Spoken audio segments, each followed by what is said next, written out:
Thank you very much. You may all be seated.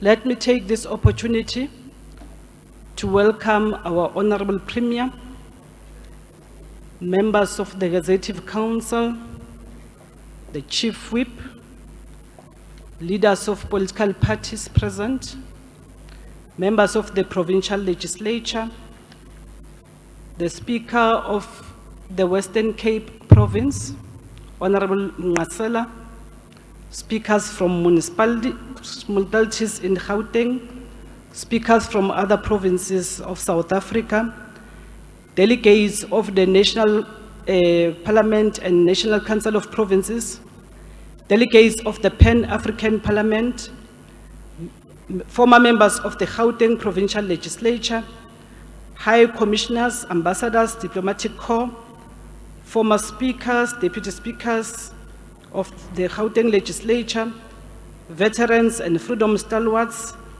the judicial institutions, secretaries of provincial legislature and the secretary of the National Council of Provinces, the leaders of the faith-based organizations, executive mayors of all municipalities in Gauteng,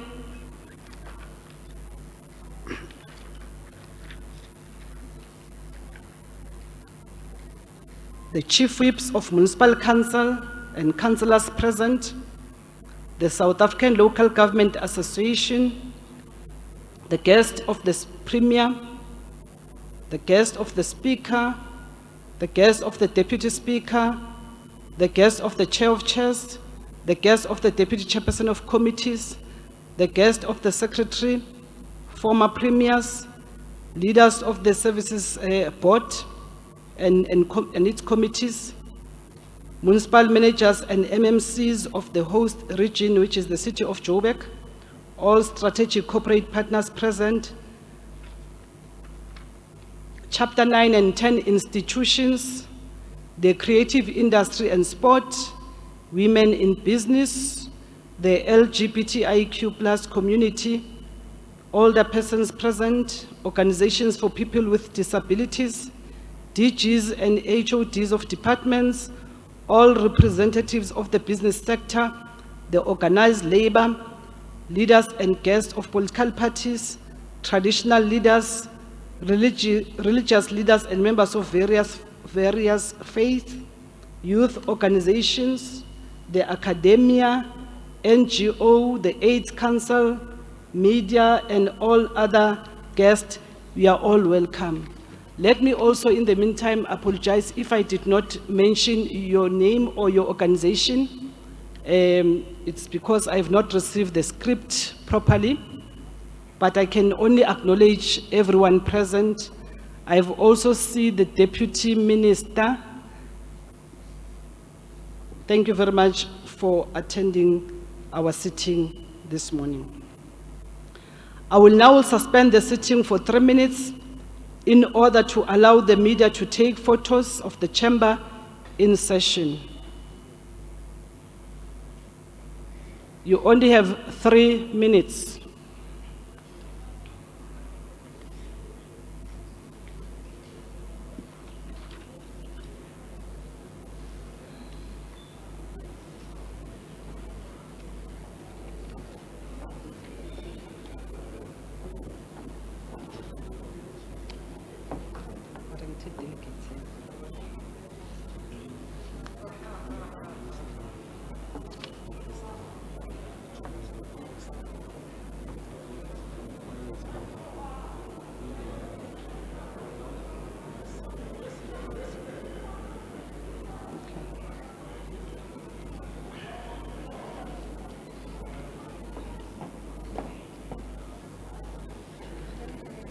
Ya, ngizwisana.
Thank you very much. We may now leave.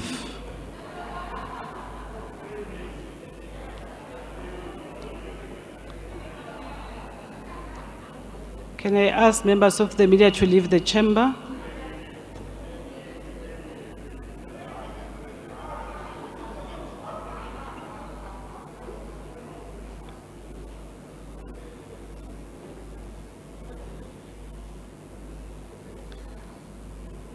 Cameras, can you please leave the chamber?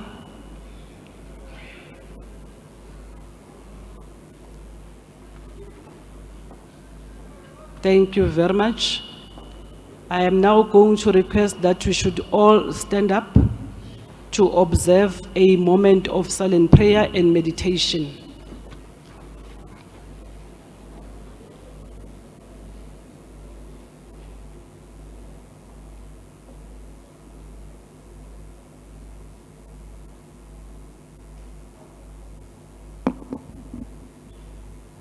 Thank you. We may be seated.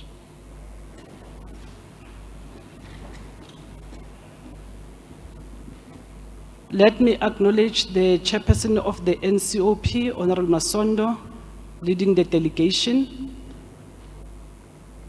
The orchestra, before they leave, let me also acknowledge you, but also indicate that we are very much thankful for the the enthusiasm that you put in us in the morning.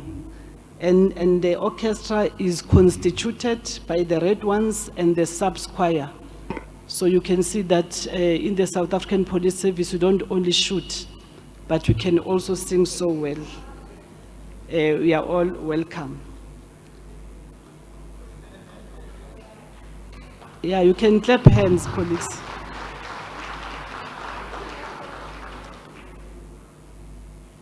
I now going to call on our Premier, Honorable David Makhura, to come and address the House. But while he does so, I will also call upon the Imbongi to lead us, to lead the Premier.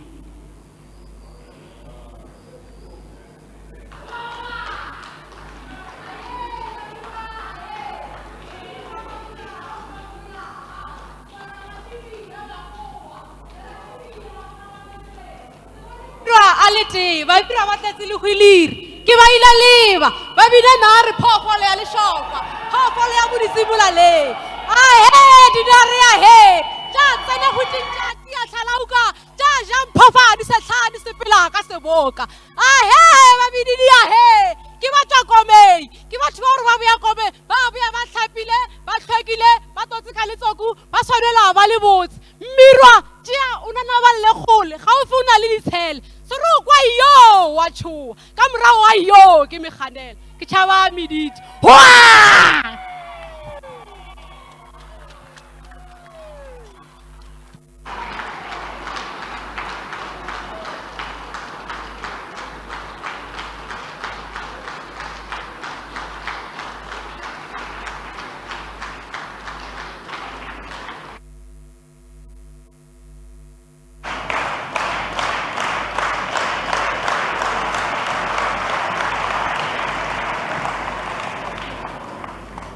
Now my speech is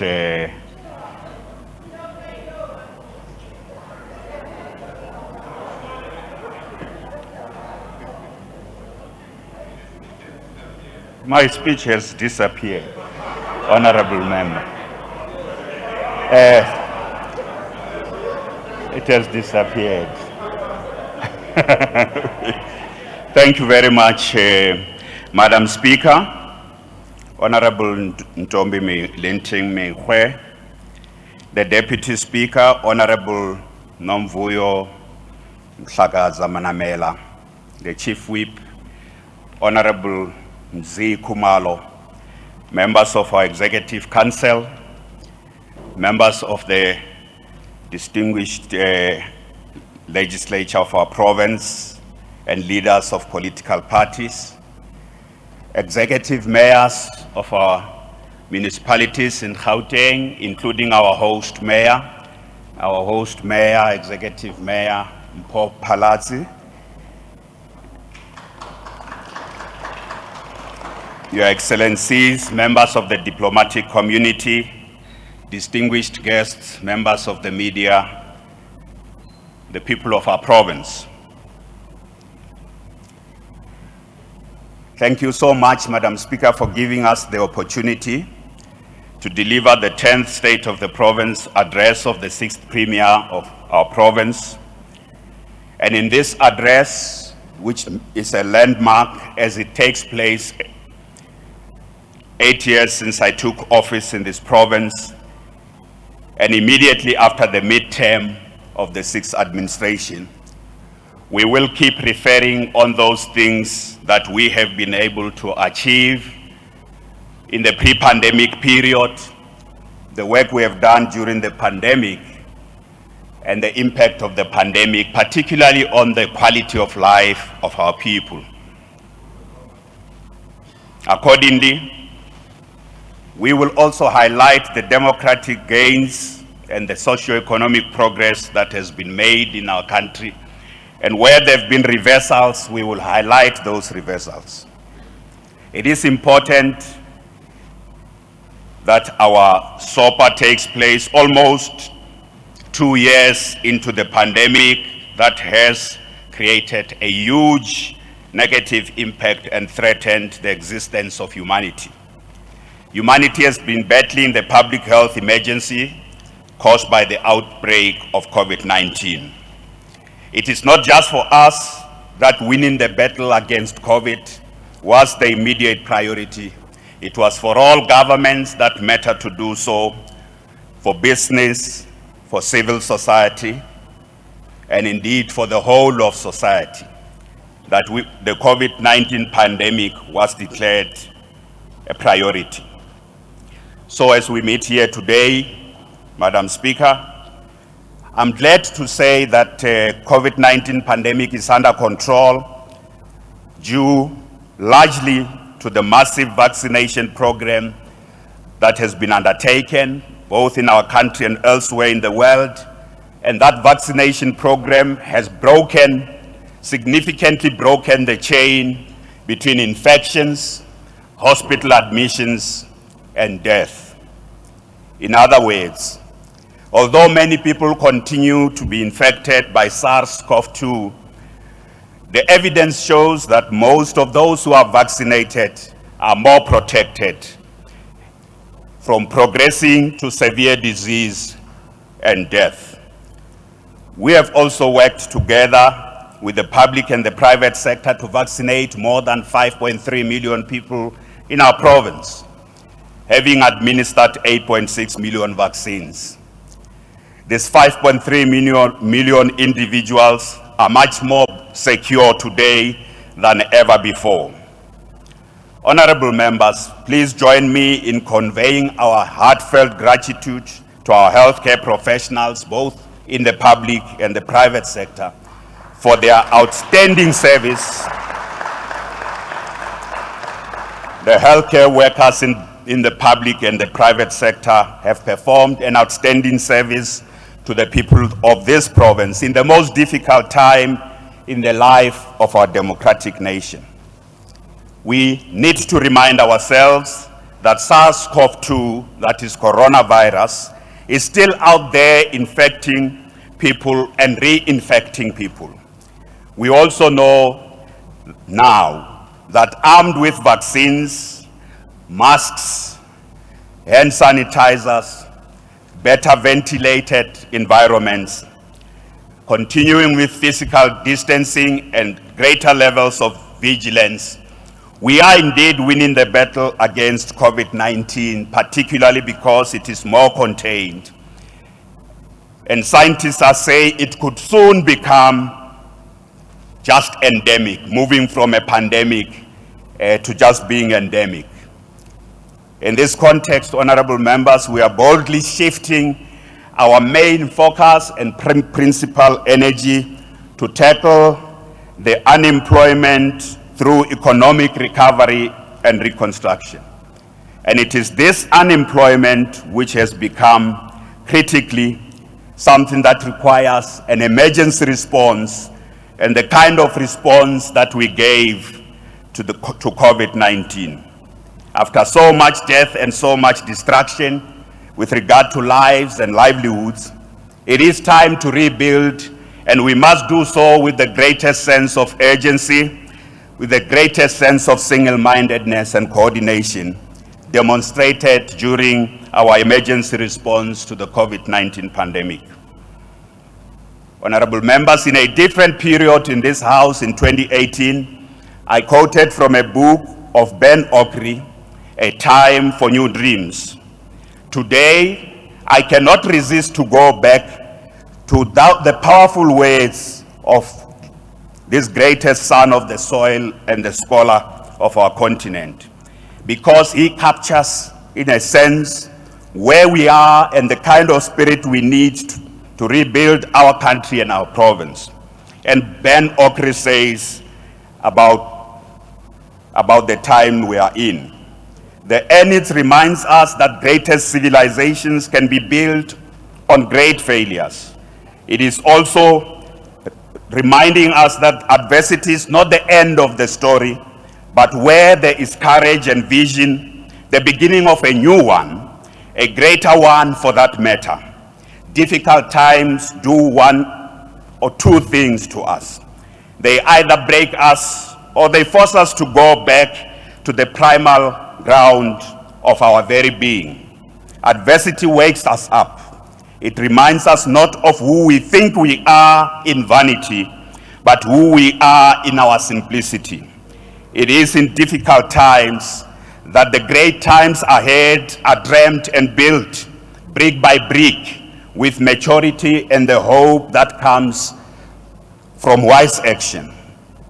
Honorable members, we have lost many lives and many livelihoods destroyed since the advent of COVID-19 on our shores in March 2020. Even with the scale of the adversity we have faced and some of our clear failures to respond adequately, we swear and we vow that these difficult times shall not break us. We shall rebuild and renew and move forward. As we steadily work our way out of the shadow of the COVID-19 pandemic, we will do so with urgency and act with the greatest sense of an emergency that we face. We will act with agility because unemployment has become a crisis. We have to rebuild and protect our infrastructure. the state of our infrastructure, the dysfunctional state of our infrastructure, and therefore our inability to deliver basic services to our communities constitutes itself an emergency. The increasing levels of crime and the sense of insecurity amongst our people requires an emergency response. Corruption requires us to respond in that same emergency mode we did during the fight against COVID-19. So, Madam Speaker, in this State of the Province address, it's all hand on deck as we move forward. And we have titled this State of the Province address from the public health emergency to the economic and service delivery emergency. And in so doing, we are also speaking to the leaders in local government. The way we work together during COVID-19 is the same way we must work together in response to these other emergencies that we outline in this speech. We have learned many lessons in our battle against COVID-19. These lessons include social mobilization and social compacting, promptly and decisively acting against crime, including taking action against corruption, interdepartmental and intergovernmental collaboration and cooperation to break silos. So as we make the economy and jobs the center stage and the number one priority in the next 2 years, we will also work closely with national government, our municipalities, to accelerate service delivery and focus on improving infrastructure, as I said. This includes access to housing. We saw during COVID-19 that there are certain interventions we can make to respond to the crisis of homelessness. Access to energy and electricity. We have a huge crisis. Many of our communities that gained access to electricity are facing an erosion of that as they are getting switched off and there's load shedding all over again. Access to clean water, access to sanitation, road maintenance, visible policing, quality education, and quality health care. I want to repeat that we have a serious crisis of underinvestment and poor maintenance of infrastructure, which requires an emergency response. We also have a serious crisis of vandalization of our infrastructure. We will give more details of how we are going to respond to this situation as we move through this State of the Province address. So starting with the economy, it is important that we understand that our province has come a very long way. We have particularly come along a positive trajectory of doubling the size of the economy of our province. We know the persistent problem of unemployment and the exclusion of the majority of the people from the mainstream of our economy. That notwithstanding, all surveys and research, particularly those done by the Gauteng City Observatory since 2011, have shown that Gauteng province was on a continuous investment and real improvements in the quality of life of our people. Even in the smallest municipality, the positive trajectory of investing in infrastructure and providing basic services. There was a period in our province before 2019 where most of our municipalities were doing well. Report after report from the quality of life survey done by the Gauteng City region showed how municipalities were performing on various areas of basic services and various departments of our province. Those reports were showing that in the entire pre-pandemic period, we were on the up. Yes, there are persistent problems, and some of them have become much more prominent since 2019. For example, between 2015 and 2020, the economic output of Africa, which was dominated by 3 countries, which is Nigeria, Egypt, and South Africa, had at the back of that the significant role played by the Gauteng economy as the industrial hub of sub-Saharan Africa. We know for a fact that up to 2020, Gauteng was the 7th largest economy in our continent, constituting 35% of the GDP of South Africa. As I say, even in the most difficult time as we tackle these other problems, we must always remember that Gauteng remains the key player in our national economy and the critical contributor to the continental economy. With our growing Gauteng Together GGT 2030, which is our provincial plan, we want to cement our position both in our country and in our continent by doubling the size of our economy. Of course, it's not enough just to have growth, GDP growth. We also want to double the number of people employed in the Gauteng economy. We want to increase exports, particularly into the continent. We want to drastically reduce poverty and promote economic empowerment of those previously excluded. GGT 2030 outlines each of those areas. And in today's State of the Province address, I will give indications of how we have been working, and we are working particularly with the private sector to make interventions in sectors and in specific corridors of our province. GGT 2030 prioritizes the transformation, modernization, and reindustrialization of the 10 high-growth sectors of our economy, which have been outlined in several State of the Province addresses. It also prioritizes the building of special economic zones in all the 5 corridors of our province. GGT 2030 prioritizes the economic transformation and revitalization of our townships. Learning from our COVID response and appreciating the current challenges we face, increased levels of unemployment is at its worst at the moment, and that youth unemployment constitutes particularly a serious crisis and emergency. We would like to report that we have established the following interventions. Firstly, we have established the Provincial War Room, which brings together government and industry leaders in Gauteng Province to drive economic recovery, unlock growth in every sector, and create sustainable jobs, as well as supporting the growth of SMMEs. The Provincial War Room we are talking about is bringing together, as we said, business and government to focus on critical interventions and a program of action, not just a talk shop, a program of action in each area, allocating specific responsibilities to sectors, to government, including our municipalities, those who are leading the economic development in our municipalities.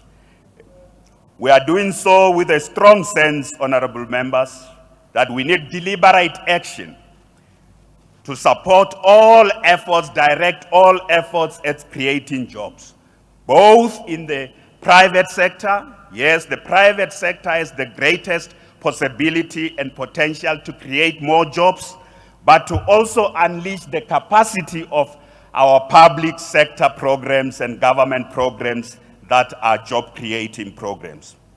We are doing so also by focusing on the inclusion of youth and women in these programs. We are opening up value chains. Now, this is the first time we give a bit of greater detail on what we are doing in each sector. We are opening up value chains. We are building competitive local content in there. We are bringing in local content in there. We are also promoting the development of commercially viable enterprises, supplier development, SMME growth, and township enterprises. The War Room has now initiated quarterly sector action labs with industry representatives, focusing on problem solving and social compacting. We are working in partnership with the Private Public Growth Initiative, which is the facilitating initiative for this work, and we are now bringing organized labor into that work. We will also be bringing each of the state-owned enterprises and relevant national departments that are doing work in our economy to reignite growth in the Gauteng economy. Honorable members, such is the nature and scale of the economic and other challenges we are confronting that we can't sit somewhere as government alone and talk and think that we will go and meet with business and business sits alone and also talks, including trade unions in our province. They can't sit alone and just defend the jobs of existing workers. We know that's the role and the task of trade unions. We need to open more opportunities, particularly in new sectors of our economy. So this mode of operation we are referring to is what we mean by acting with a sense of emergency and acting in the way that we have dealt with COVID-19. During the State of the Nation address, President Ramaphosa announced, and I quote, "We have given ourselves 100 days to finalize the comprehensive social compact to grow our economy, create jobs, and combat hunger." The commitment by the President to the social compact is what we in Gauteng are exactly doing. We are instrumentalizing this. We are unlocking growth through leveraging the strength of different players. Governments have its own strength, and sometimes it can become an obstacle. And the private sector also has its own strength. We want to harness the talents, the energies, and capabilities of these various sectors to focus on these critical sectors of the Gauteng economy. And indeed, the principal outcome of all our efforts, firstly, is employment. Secondly, is empowerment and increasing exports so that we can have prosperity for all in our province.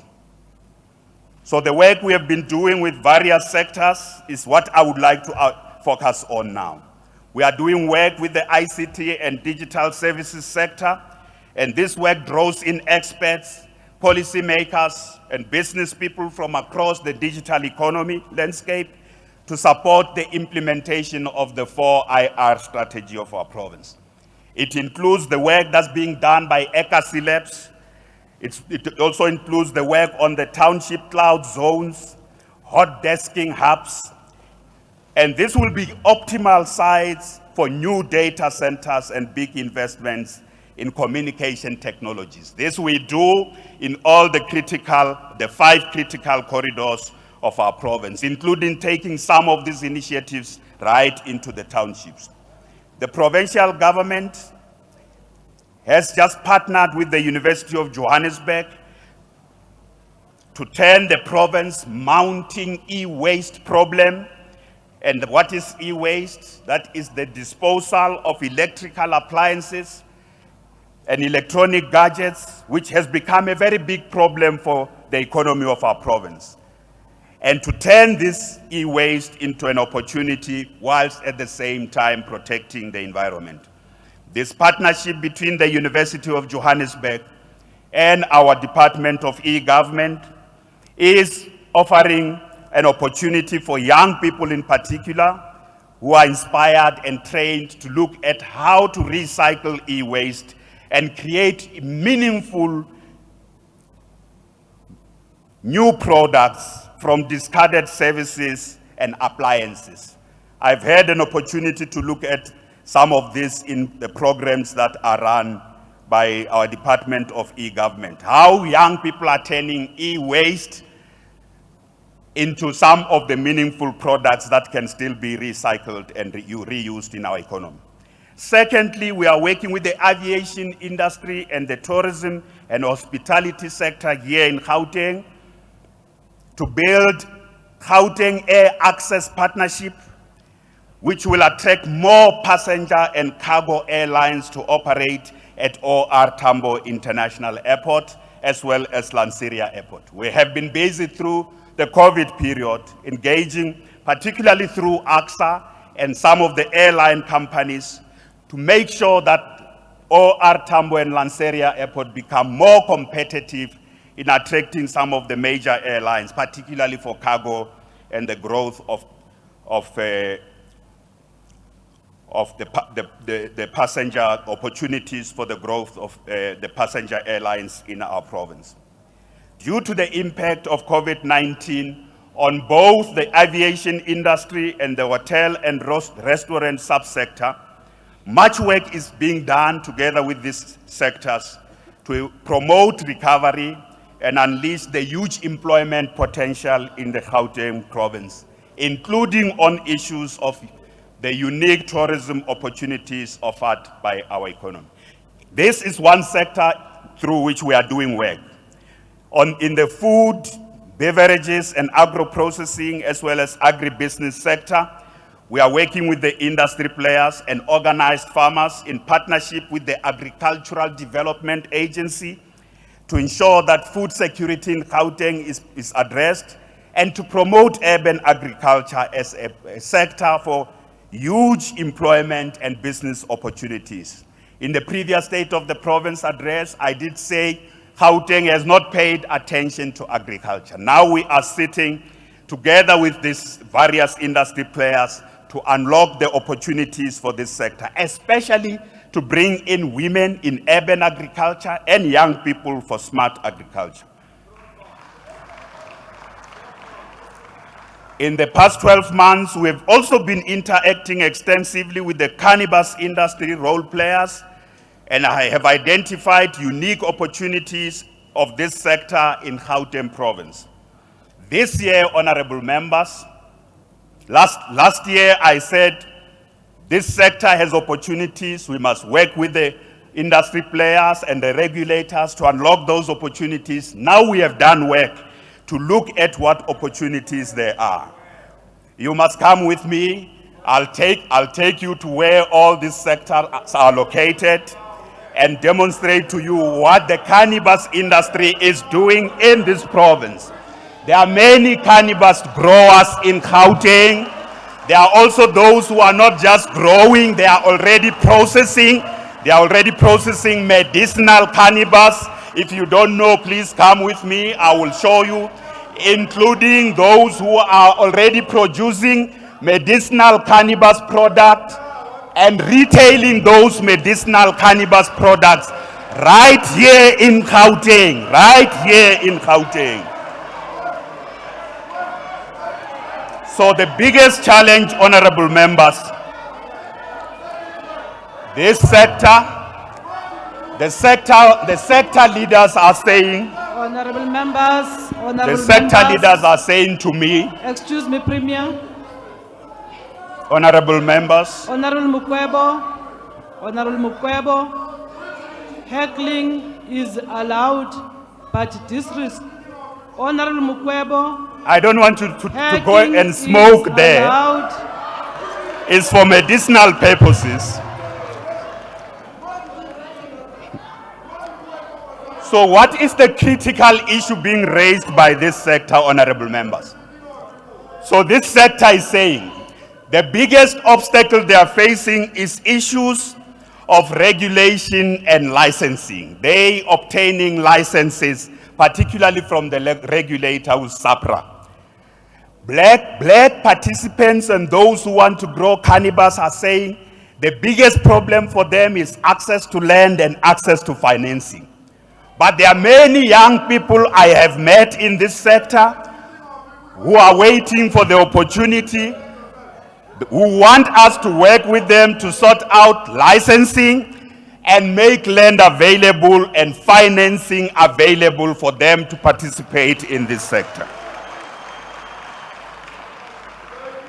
So going forward, this is what we will do. We have decided to establish a dedicated unit in the provincial government. It will be located in our Department of GDAT, Department of Agriculture and Rural Development. That unit will be dedicated, established there to work with the cannabis industry and national government to focus on unlocking these issues of licensing, attracting particularly huge foreign and domestic investment into the unique opportunities of the sector in Gauteng, and facilitating black and particularly youth participation in this sector.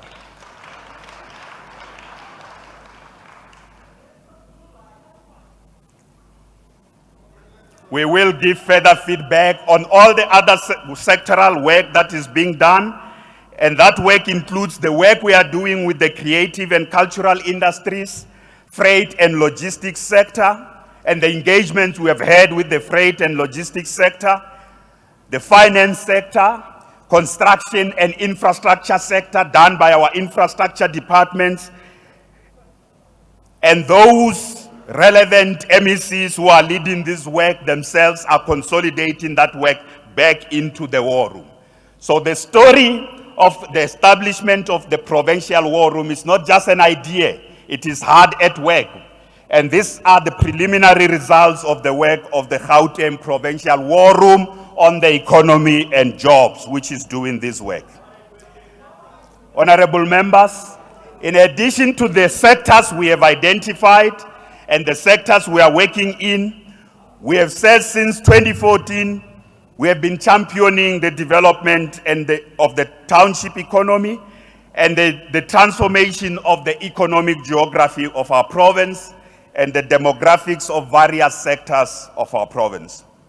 And we have said we must do so, and we are doing so in order to ensure that all sectors of our economy participate meaningfully in every sector, and the Gauteng economy cannot be located at one main municipality. Your Worship, the Mayor of Johannesburg, we want to decentralize this economy. We want to make sure that different parts of our province have growth opportunities so that Johannesburg doesn't carry the burden, not only the metros as well carry the burden. We want the West Rand and Sidibeng to also be growth points. So that has been our approach to economic development. But we also want physically and geographically, people must not leave the townships to go and look for work. There should also be location of businesses in those townships, and jobs must be created in the townships. So for that reason, we have been the champion also of the Township Economic Development Bill. We have been the champion of Township Economic Revitalization. So, honorable members, those of you who may have not been here should be reminded that between 2014 and 2019, the Gauteng provincial government supported township businesses extensively through public procurement policy to the value of more than 20 billion rands in buying goods and services from those township businesses. We are going to continue to do so with a greater sense of agency and in an emergency mode to support these businesses. In thinking about supporting the township businesses, we have also focused on supporting businesses owned by women, and to this effect, with 5.6 billion rands in Gauteng as I speak, over the period from 2014, 5.6 billion rand has been spent on businesses owned by women. The same applies to young people. 5.3 billion rand spent on businesses owned by young people. And with regard to people with disability, just 470 million rand. I know this is not enough. We've got 2% of Gauteng population are people with disability. Supplier development has been an important area of action. We have worked with more than 3,100 township businesses and township suppliers. We know very well that in the townships at the moment, and township businesses are waiting for one thing: the passing of the Township Economic Development Act. And, honorable members, this is in the hands of this legislature. I know, Madam Speaker, that the legislature public hearings are still underway, and our executive keenly awaits the legislature to pass this law so that I can assent. we keenly await the passing of this law so that I can assent. I want to repeat that the Township Economy Bill is about helping us to create new development regulations and do away with all those bylaws. We involved our municipalities in this. Many old bylaws that make it difficult for businesses to be established and to operate and to grow, including informal businesses.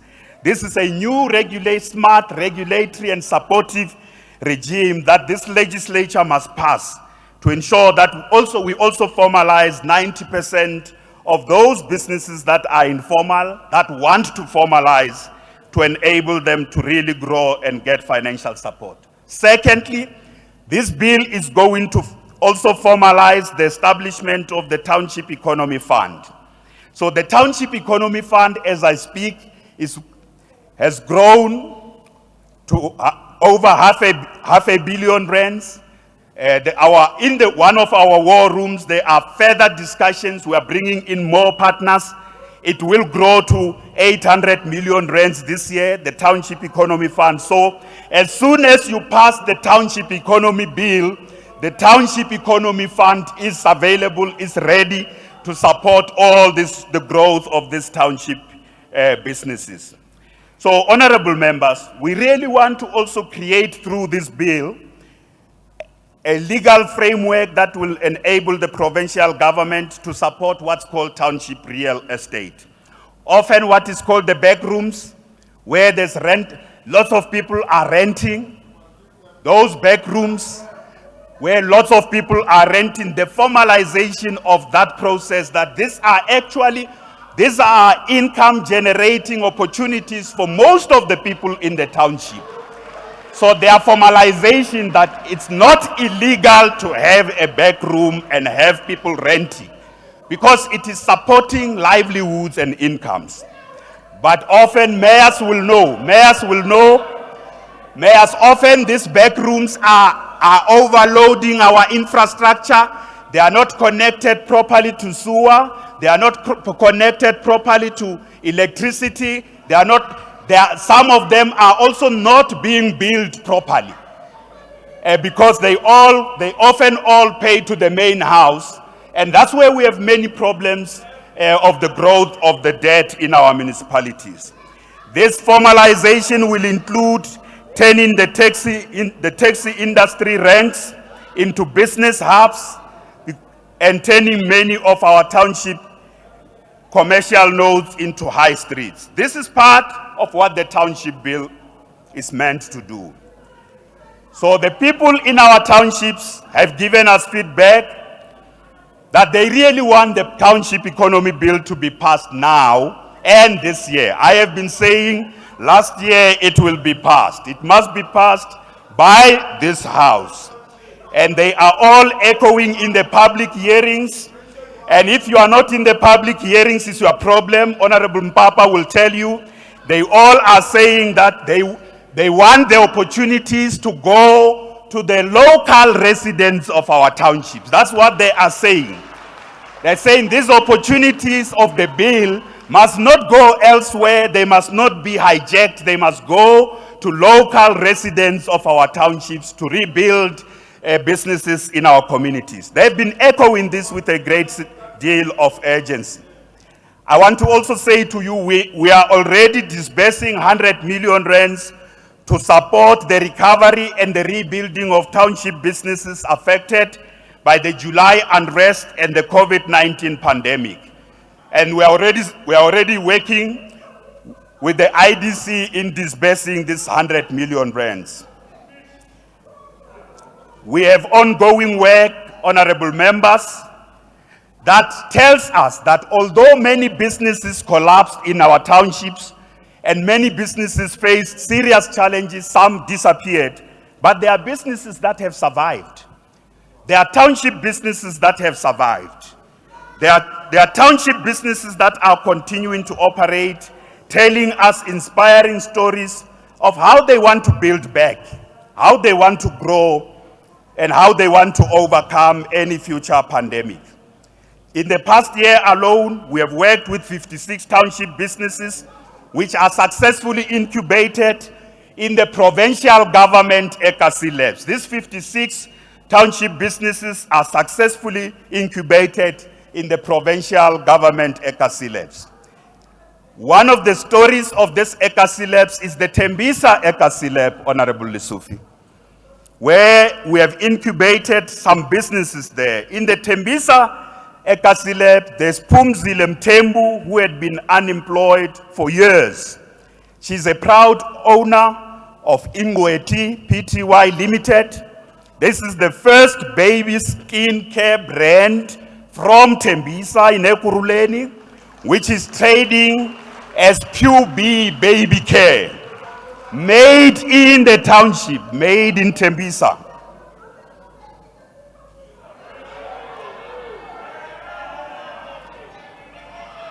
So, honorable members, so we're telling you about the 56 companies that are incubated.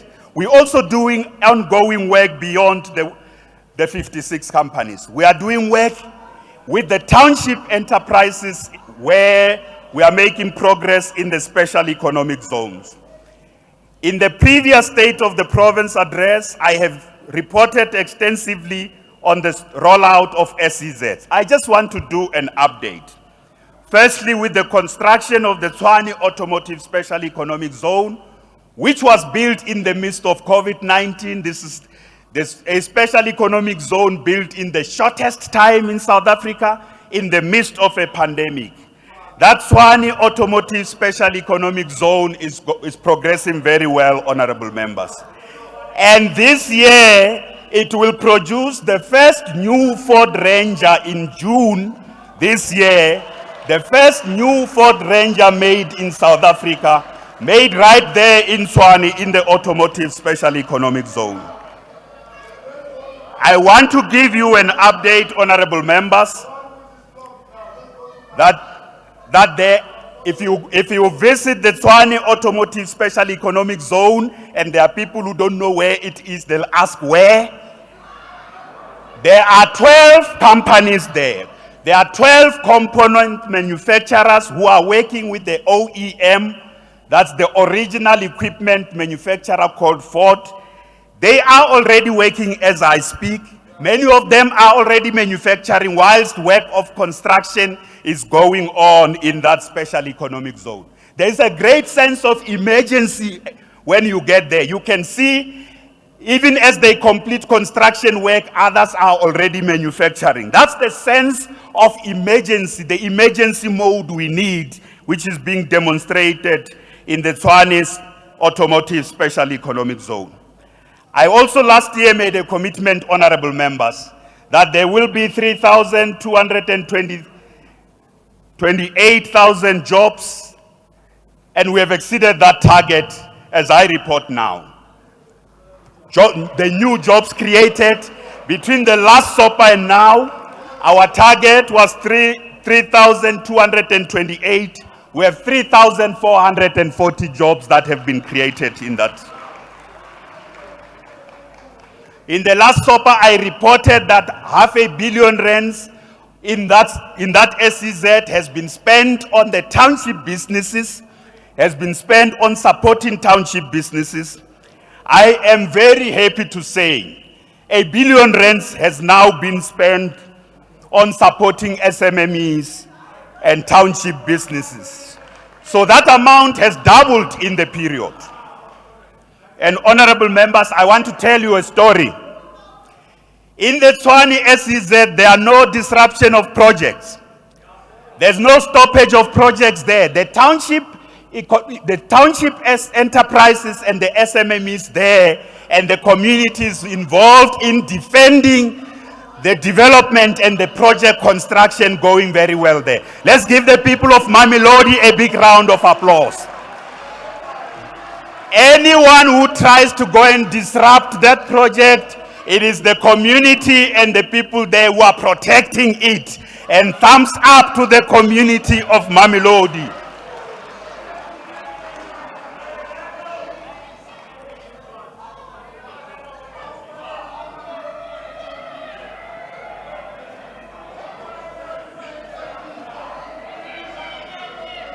So, honorable members, is all systems go in the Tshwane Automotive SEZ. Is the best example of how to build an SEZ, is the best example of how to collaborate with the community, is the best example of how small business, women, youth, and township businesses can participate in the value chain of a big investment of $1 billion by Ford Automotive Company in South Africa. So we want to carry this lesson to the other SEZs. So I want to move to an update on the Vaal River SEZ. So last year, the people of the Vaal, last year we gave you a report of the work we were doing. We reported to this legislature. I have an update for you. In October last year, in the midst of COVID-19, we convened a conference, an investment conference in Sidibeng, and at that investment conference, we had not foreign investors, we had businesses, South African businesses. Of course, there are others that came later, but most of those are South African businesses that made a commitment of 45 billion rand to invest in the Vaal River SEZ.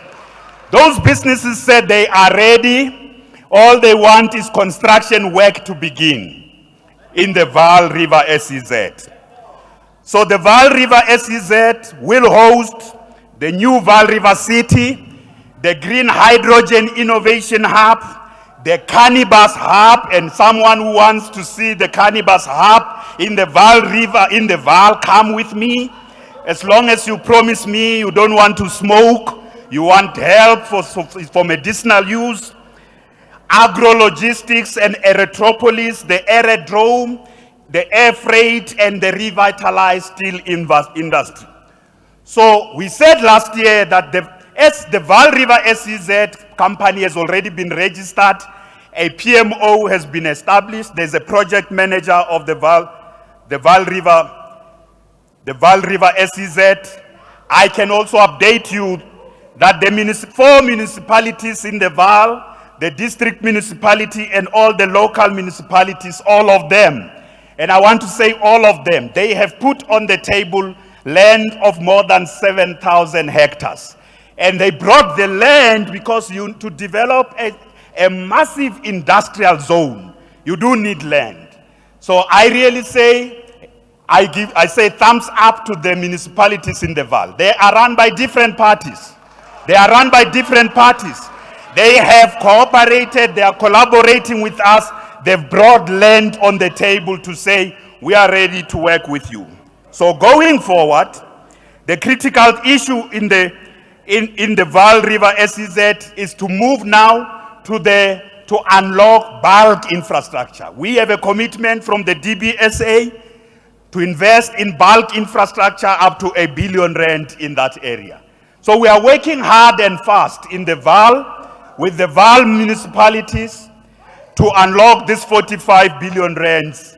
These are not fairy tales. The investors are real people. The money is real.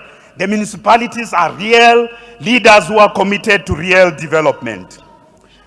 So the new update about the West Rand, we reported about the West Rand agro-processing hub, the development of that. We are glad to say that there's been an additional, just between the last SOPA and now, an additional 20 billion rand splashed to Maximum Group and a number of companies to help with the development of agri-processing and industrial development in the Vaal. And some of those who are involved in that development is AfriBees, they are here, and Maximum Group, they are here. These are real business people. They are saying to us, even if government, you are still delayed on other things, we are already on the ground. It includes Basmark. Basmark is expanding its operations, its factory, which is in Randfontein, to relocate it next to N12. Basmark also is ready to expand its factory there. And the mining houses are ready to work with us on unlocking green hydrogen and also growing urban agriculture in that special economic zone. Honorable members, that is the West Rand. The President has spoken extensively. The President has spoken extensively about the Lanseria Smart City. So what is the latest report? We are working with the city of Johannesburg, Mogale City, and let me say to you, it doesn't matter who governs those municipalities. We work as government, not parties. We work as government to unlock this development. It doesn't matter in Gauteng which party governs with which municipality. The key thing is that we elected by our people in municipalities and in the province and national must work together. So we are working together with Johannesburg. We are working together with Mogale City. We are also, Tshwane is the latest because only a small portion of Lanseria is in Tshwane. We have now appointed a PMO there, but the critical challenge on the Lanseria is the following, honorable members, is the consolidation of land.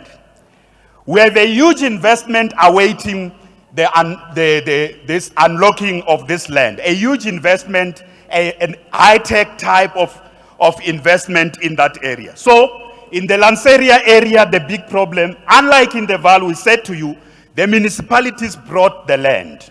That's why we can just immediately do bulk. In Lanseria, what is the big problem? The land, there's no government land in that area. Of course, all the landowners have been engaging with the different government departments, and it is absolutely important that this year we move. Because again, what is the critical? The DBSA is also ready. The DBSA as an implementing agent is also ready to roll out bulk. And I am awaiting the announcement by the Minister of Finance about some of the assistance provinces are going to get on bulk investments to unlock growth. I'm awaiting that announcement. And we are looking forward to moving this year. Of course, I say, in that, with the Lanseria Smart City, the critical issue is unlocking the land. The investment on bulk is readily available.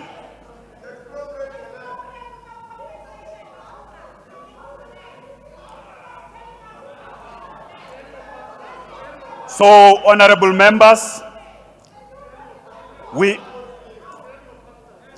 are also working with the Global Business Services on the Global Businesses Special Development Zone. It may not be an SEZ historically as it was, and with the people who are owning Nasrec, we have huge investment there in Nasrec done for the 2010 World Cup. That is ICT infrastructure that is sitting there in Nasrec, is awaiting the Global Business Services moving into that area and locating there to develop a new global business services hub around that area.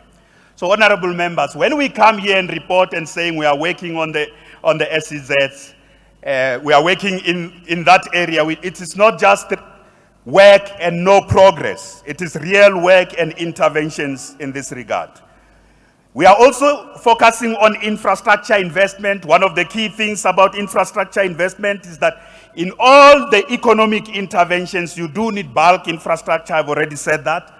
You also need other type of infrastructure to enable businesses to operate there, including a broadband infrastructure, some of it through in private sector investment, and others through our own GBN network expansion in those areas.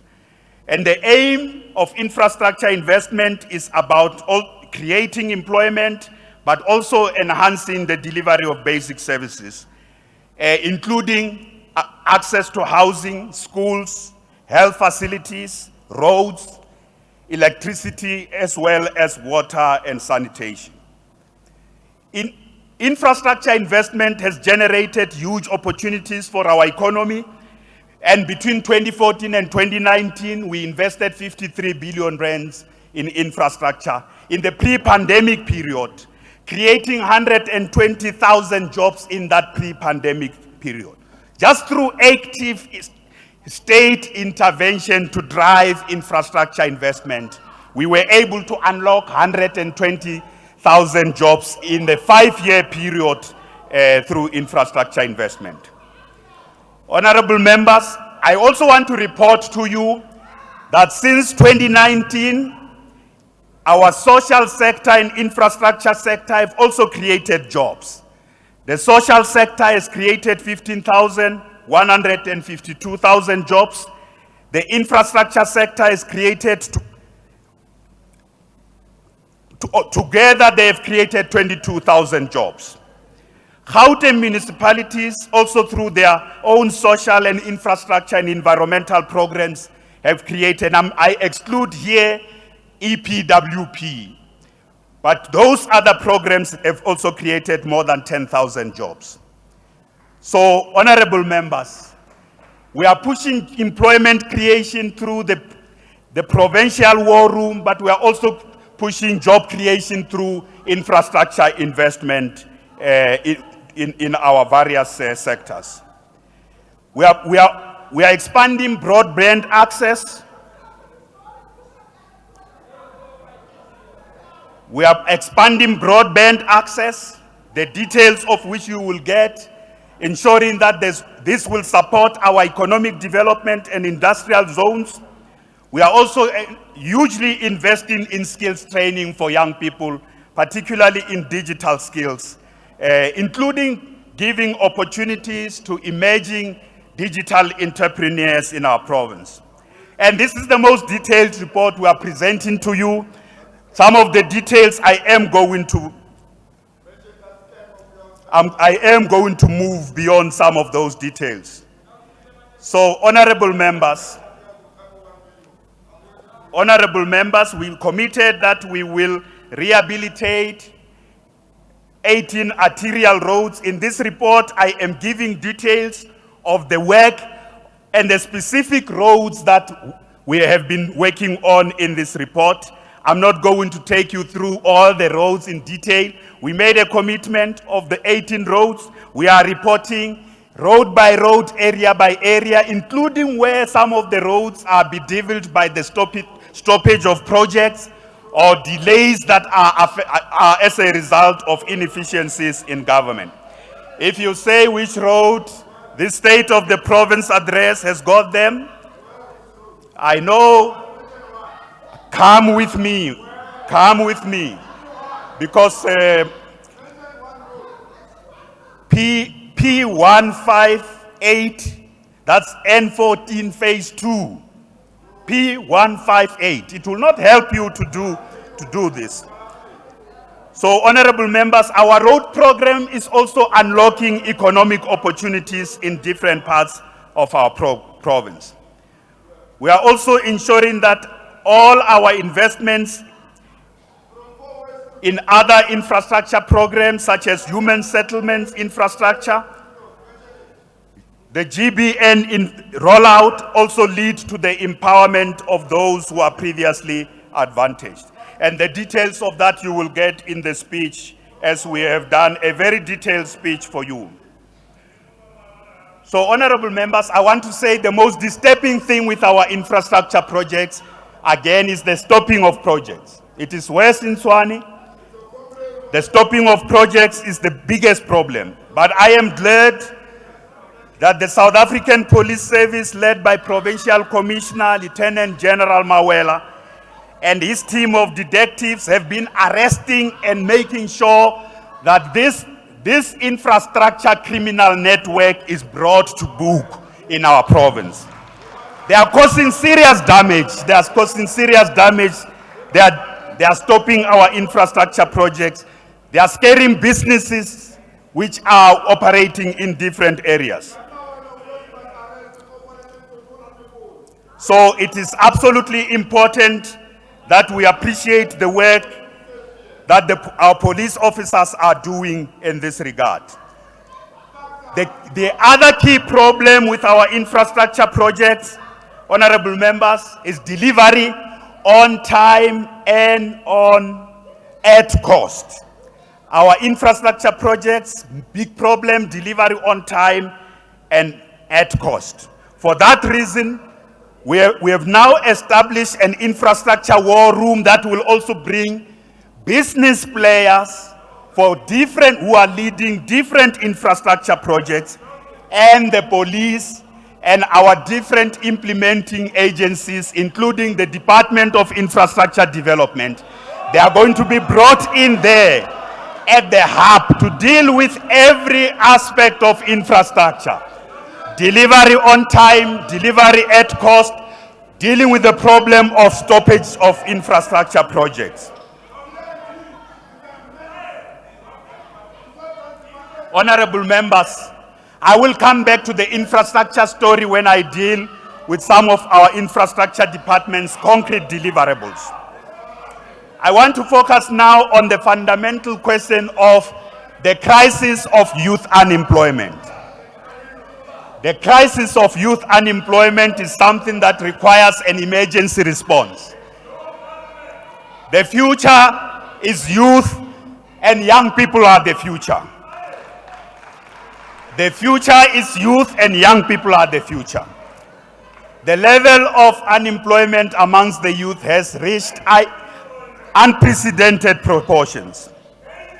So, for that reason, I want to first say that the Gauteng provincial government has introduced many youth development initiatives in the pre-pandemic period between 1994 and 2014. And in 2014, we moved that process to the next level by introducing the TSEPO program, which started as 500,000, and then it became TSEPO 1 million. I want to give you irrefutable data and evidence of what this program has done. Between 2014 and 2016, the initial phase of the TSEPO 500 program was able to give opportunities through training, through entrepreneurship opportunities, but also bringing into the labor market our young people, a total number of which at that time was 211. 211,000 young people in the first phase of that program. So that was the first phase of the TSEPO program. In the second phase of the program, between 2017 and 2021, the program was upgraded into TSEPO 1 million, working with Harambee Youth Accelerator, and we have been able, listen carefully, in the second phase of the program, we have been able to impact on young people through the different pillars of this program by opening labor market opportunities, in other words, access to jobs, training, demand-led training opportunities, and some of them including getting them entrepreneurship opportunities. So in the second phase, we were able to reach 718,000 young people across Gauteng province. In the second phase, now if you add 211 and 718, you can see we are approaching 1 million in terms of the impact on young people. So for this reason, we don't want to talk about TSEPO 1 million anymore. We just want to talk about TSEPO. We just want to talk about TSEPO. We have been able, through this program, 60% of the beneficiaries are young people. Now let me tell you an important story. The President of the Republic of South Africa, President Ramaphosa, established the presidential program called Yes for Youth. Learning, drawing lessons from what we were able to achieve through the years of TSEPO 1 million. It's now a national program, and important lessons are being drawn from there. I also want to say to you, Mapungubwe Institute of Strategic Reflection, MISTRA, is undertaking independent evaluation of TSEPO 1 million right now. They are undertaking an independent evaluation. Their preliminary assessment is, if there was no TSEPO 1 million, the situation of youth in Gauteng would have been worse. If there was no intervention by this program, the situation would have been worse. So this report will be published. So those who continue to say or think that we will abandon this program, we are rebooting it, we are upgrading it, but we are also doing other things. There's many departments in Gauteng that are doing other youth initiatives. For example, I can report to you that 48,177 young people in Gauteng were given work opportunities by provincial government departments across the province, particularly in the infrastructure and social sector. This has happened in this province even in the past 2 years of the COVID pandemic. Gauteng municipalities have also given young people in our province opportunities up to a total of 30,192 youth work opportunities in Gauteng province. This is extremely important. Again, we are going to work with municipalities on opening up opportunities for youth. It doesn't matter which party runs with municipality, we are going to work together in Gauteng province. The biggest intervention about young people is in our education system. And I'll return to this intervention in our education system. So, honorable members, how do we move forward with this program of TSEPO? There are two things we are going to do. There are two things we are going to do. It is going up, honorable. It is going up, honorable. Two things will be done. The first one is the consolidation of all programs done by different municipalities and different departments, including NPOs, everything that impacts on young people, from health to e-gov, to human settlements, to road construction. All the programs that impact on young people are being consolidated. So the Premier's office, this consolidation will result in the following. In preparation for this integration of all these initiatives, I want to announce to this House that this year, very soon, I will appoint a civil society advisory panel led by young people of Gauteng, a civil society advisory panel led by young people in Gauteng, to be the ones who work with government to make sure that government responds comprehensively to all areas of concerns of our youth. So that's the first thing we will do. The second thing we are doing, young people of Gauteng, we have started work to re-establish the youth directorate. In other words, the youth machinery in government will work with the advisory panel made up of a civil society organizations of young people to coordinate all these interventions we have made. So young people of Gauteng, we have heard you. We have heard you, young people of Gauteng. So public employment schemes are also helping us. Let me report that we have been able to, departments of the province have created EPWP jobs up to 93,314 jobs. Plus, municipalities in Gauteng have created 55,000 jobs. So if you combine 93,000 plus 53,000 EPWP jobs, we know EPWP are not permanent jobs, but they have been able to help a lot of people in Gauteng to put bread on the table. So it is absolutely important that we appreciate these interventions. And these things are happening in the midst of COVID-19, honorable members. We continue to focus on supporting small businesses with our procurement system. We continue to ensure that the Gauteng provincial government will support businesses owned by women, owned by young people, people with disability, and black businesses in general. So as we do that, honorable members, let me return to our greatest source of pride in Gauteng. Education is the greatest source of pride in Gauteng. It's the greatest source of pride for every family. It's the greatest source of pride in our province. And as Gauteng province, we have done extremely well with regard to education in Gauteng.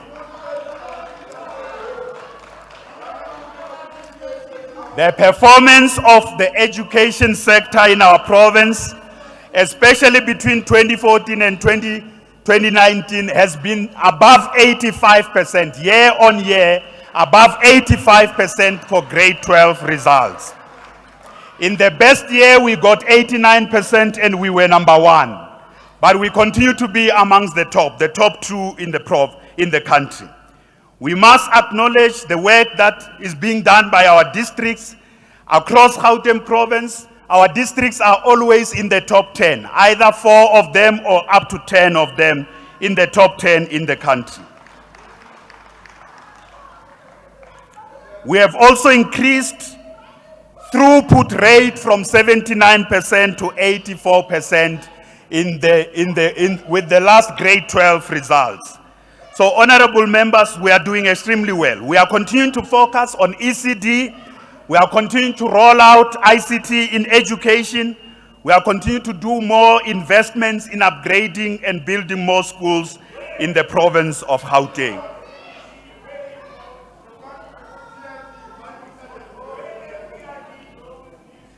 I must say that children in our townships are also our greatest source of pride. And schools in our townships are also a greatest source of pride. There are schools in Gauteng. A few years ago, these schools were getting less than 50%. Today, they are counted amongst 100%, achieving 100%. And these schools are in the townships in Gauteng province. So, honorable members, we have invested since 2009 2.2 billion rands on bursaries for the children of Gauteng to access higher education. And we have exceeded 30,000 students we have been able to fund to access higher education in Gauteng. Whether you like it or not, they exist. These students give us very, very good feedback. Many of them they do come back and say, we appreciate the support you gave us, but the biggest problem is access to the labor market for these learners. And that's very important intervention that we are making. So the GCRO continues to fund a lot of our students in Gauteng province to ensure we achieve the objectives we have set ourselves. There's many things we can say on education. I want to move to an area that's extremely important for us. Honorable members, crime has now moved to the same top spot like unemployment as a matter of big concern in Gauteng. We have just conducted the latest survey, not just the stats from the police. The latest survey says crime levels are so high, it now competes with unemployment as the greatest issue of concern in Gauteng. We have reported, honorable members, in the last State of the Province address, the work we are doing to support the police in Gauteng. We have reported that we continue to procure additional vehicles to support the police. We have also reported we have increased the number of traffic officers in Gauteng province. At least 264 of those have already been appointed. We are working with CPFs and patrollers across the province to tackle the issue of crime. I want to say to you that the police through Ukai Mulao have been working very, very hard to chase the criminals in Gauteng province through Ukaimulao. They are visible. The police are visible in various communities in Gauteng province. We know the criminals are making life difficult. I want to assure the criminals that the South African Police Service, at least under the leadership of the Provincial Commissioner General Mawela, I know that they are getting more and more of these criminals behind bars. Under the leadership of General Mawela, more and more criminals are getting behind bars. We are confident that even amongst those under the leadership of General Mawela, the police service is being cleaned up. Corrupt elements amongst the police are getting disciplined and others are getting prosecuted, completely fired from the police service.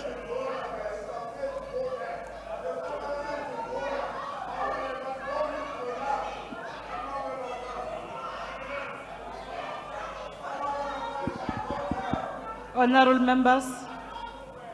members, let me remind you of Rule 87. Please, I'm also worried that noise pollution might also affect our ears, but others will also get sore throat for making a lot of noise. Please, can we be spared and allow the Premier to continue? Thank you very much. Honorable members, I must say that the crimes against women and children, and particularly gender-based violence, is something we must confront head-on. We must also deal with that in our own families, in our own communities. Confront this crime, but we need a police service better resourced and better organized to deal with this. We also need to mobilize communities, and we can report to you that the gender-based violence brigades are doing wonderful work in our communities as volunteers who are working with government to help confront gender-based violence in Gauteng. We have 30 dedicated social workers who have been allocated. We have also allocated dedicated vehicles. We have expanded the Green Door program in Gauteng province and the homes of safety to ensure that there's real visible action in our communities to empower victims of gender-based violence, including reorganizing our police stations to have places that are friendly to treat and work with those who are coming to report cases of gender-based violence. So there are 36 green doors across Gauteng province who are addressing all these challenges together with our law enforcement agencies. As a result, we are now reaching 437,000 people across Gauteng who are beneficiaries of these interventions. This is only the beginning, because there are more women and there are more men and there are children in our own communities who are also victims of gender-based violence. I must add, gender-based violence is not only affecting women. Women are the primary victims of it. And the men are the perpetrators. But there are also men who are victims of gender-based violence. And that's why we need a combined effort. We need a combined effort. We need to hold hands. And we need men who can come to the fore and not just say not in our name, but practically work in all these programmatic interventions. So, honorable members, our patrollers are continuing to do work. Our CPF are continuing to do work. Our police are continuing to do work on Operation Ukaimulao. But the criminals are also continuing to do work. The criminals are getting sophisticated day in, day out. So we need a comprehensive response to deal with this. We are still committed to build the command center, which we have announced in 2019. We are still committed to build that. we are collaborating with the private sector on our anti-crime initiatives to make Gauteng much, much safer. It is important to also report that our programs of dealing with poverty and hunger have shown significant results in helping particularly those who are hungry in our province to have some food on the table. We have done so over the entire pre-pandemic period, as well as during the pandemic period in intervening to ensure people have access to food. This program is led by our Department of Social Development, working in partnership with the NPO sector. I want to share with you the story of one NPO called Umnoto for Empowerment, which is accredited for providing youth development training, funded by social development in the informal settlement called Video in Drift in the West Rand. Florence Sibeko, the manager of this NPO, says the following about what they are doing. She says, only this year we have placed more than 300 beneficiaries in the tourism sector, following their completion of training offered to them here at that center. We offer life skills training, business skills, technical training, social change, and entrepreneurship development. Almost all the waiters and bartenders in the lodges and restaurants in Drift are trained by us. This is Umnot.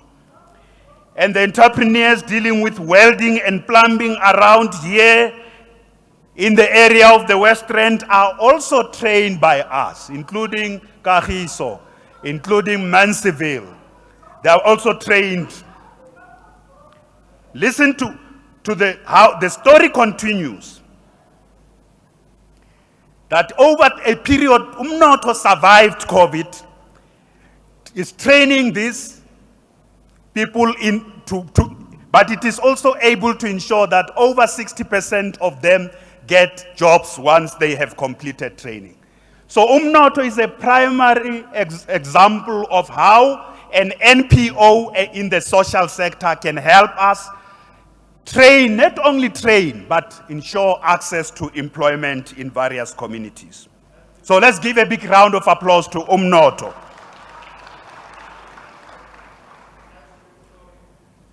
So honorable members, our food security program has benefited over 2.8 million people only just during the period of COVID.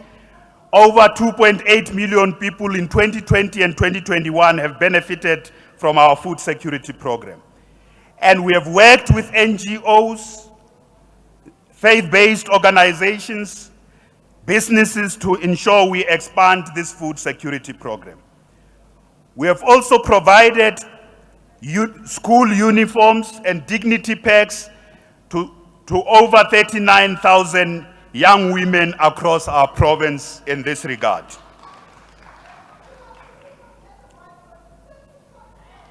So, honorable members, those who take it for granted that not having food on the table, not being able to feed your children can be a very heart-wrenching and embarrassing and heartbreaking thing. Those who take it for granted would not understand why this food security program is so key for millions of people in Gauteng who need government help and government intervention. So it's something we are going to expand and we will not abandon.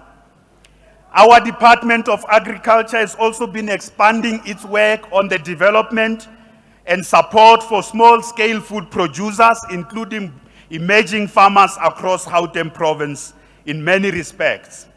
A total of more than 701 smallholder farmers were supported in Gauteng province, supported in various forms, working in partnership with the Canadian Chamber of Commerce in Gauteng province. And there's more work that we are doing to reach out to communities where food security is a real problem in Gauteng province. So, honorable members, it is absolutely important that the work we are doing has a full impact across, firstly, in mitigating the impact of COVID-19, but food security is also linked to the state of health and the state of well-being of people. If people don't have enough to eat, it becomes a health problem. So it is against that background that we say the healthcare sector in Gauteng carries one of the biggest burdens as the biggest healthcare system in Southern Africa. It is the largest healthcare system in Southern Africa. It carries a big burden with regard to treatment of people, over 30 million people across the country and the sub-Saharan Africa have access and use our public healthcare system. The backbone of our public healthcare system is the following.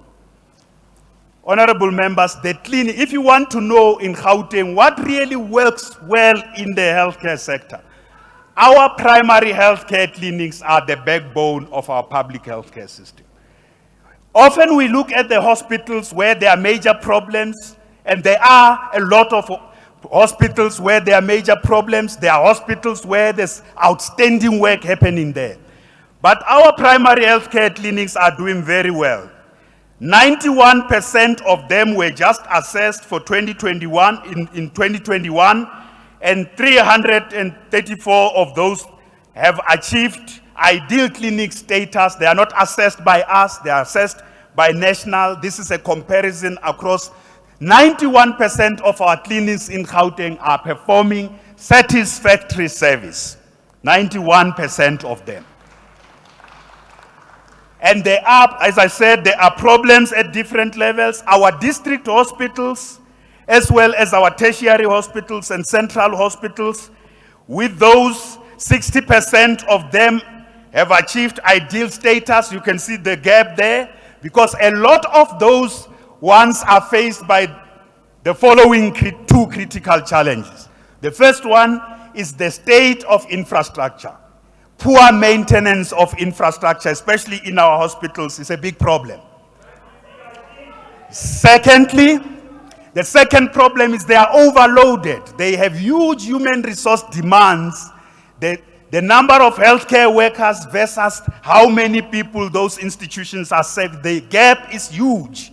So human resource is a big issue in our public healthcare system. Infrastructure maintenance is a big issue in our healthcare system. It's a critical issue. And lastly, institutional instability, including leadership instability of the healthcare system at different levels. So we give an indication of the top 10 hospitals we identified, where we said work must be done and what has been done in this work. But we must tell you that one of the biggest problems, and I'm going to come and give a report on Charlotte Maxeke, one of the biggest problems is the cost and how long it takes to do work on infrastructure, including the infrastructure of our public healthcare system. I have spoken about cost of infrastructure before, and delivery on time as the big issue that we are going to be focusing on. So we have invested in some of the infrastructure that helped us to withstand COVID-19. We have reported about that, but we must report here that we are not satisfied with the progress that we are making. And I've said, since 2019, we have also appointed 33 out of 37 CEOs into the posts that exist to address the leadership issue in our healthcare system. And going back, our healthcare system also faces challenges. This is a national problem. The healthcare system is underfunded. It's a problem that everybody raises across the provinces. Whereas we can do everything we must with the resources we have, and they must be directed to the institutions, particularly to address human resource and infrastructure maintenance. But going forward, we are also going to do things differently. We are going to do things differently, honorable members. One of those things is that we want the Department of Health to be able to maintain infrastructure, the health infrastructure itself. We want the Department of Health to be able to do maintenance of its own infrastructure. It's not only the Department of Health. There are several departments that are doing projects that are saying they can deliver their projects at cost and on time. And those departments also themselves, we would like them to prove that they can deliver their projects on cost and on time. We are not shutting down DID. We are not shutting down DID. There are interventions that we are making in DID, including the problems. Current investigations have led to the suspension of a large number of officials. You know, one of the important things we are also doing with DID, we are the first province to establish a Department of Infrastructure Development. You know, Honorable Damin.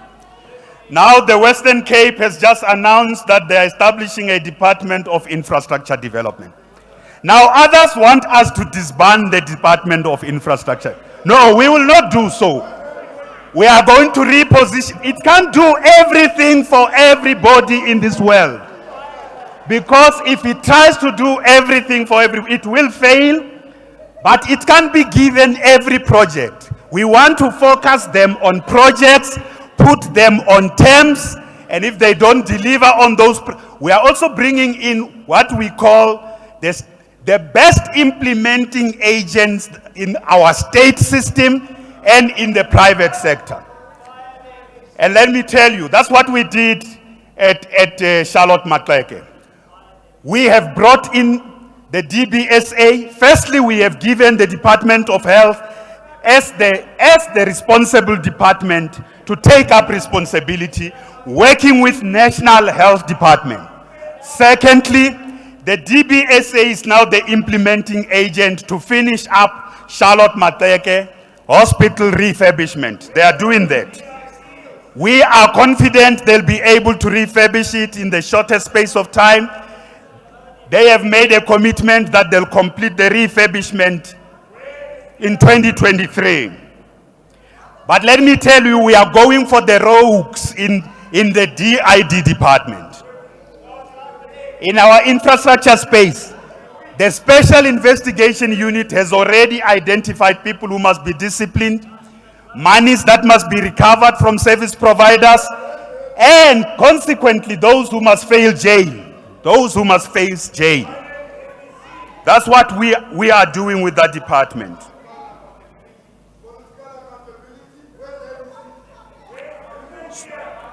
So, honorable members, I want to reassure the people of our province that interventions on healthcare and interventions on overall rollout of infrastructure development in our province is underway. And this is something that will enable us to continue to respond to COVID the way we have done and do also even much, much better.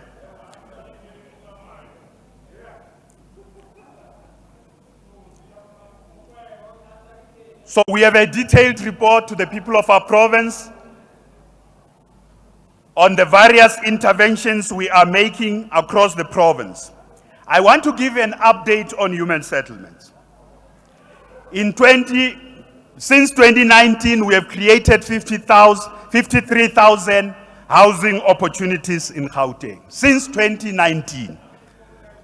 But before 2019, between 1994 and 2019, we have created 1.3 million housing opportunities in Gauteng province. You won't see them because you are driving informal settlements. You won't see them. When we build, you create an informal settlement. When we build a big project here, you create an informal settlement. But we are also formalizing those informal settlements. We are formalizing them. Your job is to invade land and to create informal settlements. Our job is to create better infrastructure and better human settlements in Gauteng province. In this report, we are giving an update of the projects that are on track. The mega human settlement projects that are on track. We are also updating that our land release program has already benefited 1,200 people. I know you don't know Elijah Bakhai. You come from the West End, but you don't know Elijah Bakhai. So we have gone there to give to young people who don't qualify, young professionals who don't qualify for the government subsidy, government housing. We have given them land and plans, 3 different plans to build beautiful houses for themselves in the West End and in Ekurhuleni. We have done that already in the West End, and even in the midst of COVID-19, we have been doing that. Elijah Bakhai, you don't know Elijah Bakhai. So honorable members will continue to speed up the implementation of our program of title deeds. And we still want to clear 44,000 title deeds and hand them over to their rightful owners in the next 2 years. 44,000 working with our municipalities, 44,000 people who have received houses need their title deeds. We will clear those. But you can't do title deeds, mayors will know that. You cannot do title deeds on land that is not, what is it called? Proclaimed. The land that is not proclaimed, where you have occupied the land illegally, that land, and even where we have housing there, we have to make sure there's proclamation of land. Yeah, we know you. That's your area of specialty. You occupy land illegally everywhere. So, honorable members, I would like to say that we have also released 28 properties, because we have a program on property release, identifying government property and land to hand it over to particularly township businesses and black businesses that want to invest in those properties and operate their businesses.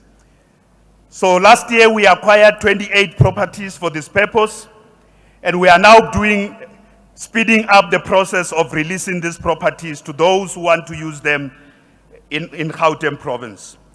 We have upgraded 181 informal settlements, and we are focusing on 6 hostels in Gauteng. Only 6 hostels will be the focus of the Gauteng provincial government. You agree, Honorable Dlamini? The Gauteng provincial government cannot be all over on the hostels. There are 6 hostels that are owned by the Gauteng provincial government. The upgrading of those hostels is currently underway. We are starting with bulk infrastructure. And I want to say municipalities must focus on the hostels that are owned by municipalities. There are many more hostels in our province that are owned by municipalities. So our municipalities must focus on upgrading them at the same time that we are focusing on upgrading those owned by us. I want to say to the mayors, it is absolutely important that we focus on electricity, sanitation, and water supply in our province, including the upgrading of roads, using the budgets that the municipalities are having, and also bringing in national government departments such as water and sanitation, and SOEs such as ESCOM in dealing with problems of electricity and water supply in our province. I want to recommit that this is the work we are going to do with our municipalities. So extensive work is being done on social cohesion, and social cohesion is an important area of our work. We have had social dialogues in Gauteng province to foster social cohesion. We have also provided support to 2,984 artists and sports practitioners who are affected by COVID-19. 2,900 of them were supported by the provincial government during the most difficult time of COVID. And the national government's program also benefited a lot of Gauteng artists. I also want to say to you, honorable members, we have legends and very successful sportsmen and women in our province and artists who are here. Please join me in welcoming our legend, Don Laka, who has joined us here today. Ubra Don is there at the back. There's Amapiano. Amapiano is a genre that comes originally from Gauteng. There are the Amapiano young people who are here. Where are you, Amapiano? Who are here? A lot of them are based in Tshwane. They've driven this very important genre in its evolution in our province. But I want to say Bradon this year is celebrating 50 years since his entry into the music industry. 5 decades.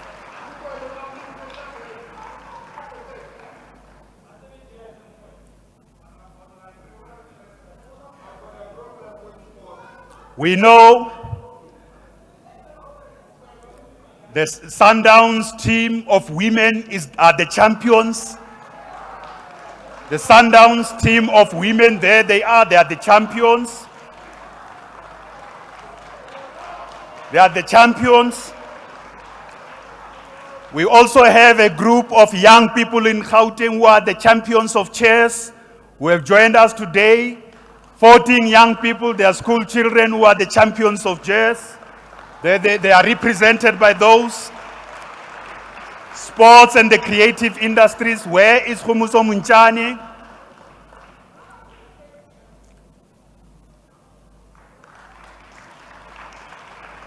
You know she is a star. She is our star. She is our star. We take off our hat for you. An outstanding star like you is somebody we must always respect.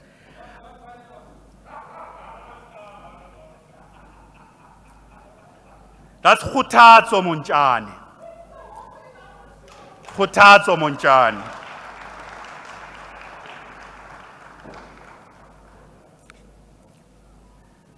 So, honorable members, we are continuing to invest in this area of sports and the creative industries, but we can tell you it was severely hit by the COVID pandemic.